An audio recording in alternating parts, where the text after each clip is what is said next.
Welcome to Devotional Daily. Today is March 13. Our title is Lift Up Your Eyes to the Hills. I will lift up my eyes to the hills. From whence comes my help? My help comes from the Lord. Psalm 121, verse 1 and 2. In the 19th century, Alex de Tocqueville observed that a strange melancholy frightens the inhabitants of America amidst abundance. Even then, American culture believed that prosperity could satisfy the pursuit of happiness. Such hope is illusory, for, as Tocqueville added, the incomplete pleasures of this world never satisfy the human heart. And, of course, such syndrome is not limited to any culture, but is seen today in every corner of the world.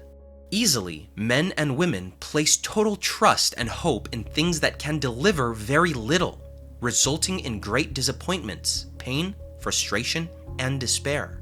There is a basic difference between suffering and despair. For suffering, there are sources of comfort. The pain that comes from loss, one thing among many others, is consolable. If you experience a setback in your career, business, or love life, you can be consoled by family, friends, or other bonds and move on. Despair, however, is inconsolable because it comes from the loss of an exclusive bond. When you lose something that your whole life depends on, your sense of meaning or hope is destroyed. The global economic crisis that began in 2008 was followed by a considerable number of suicides among executives, businessmen, and prominent figures in the financial world.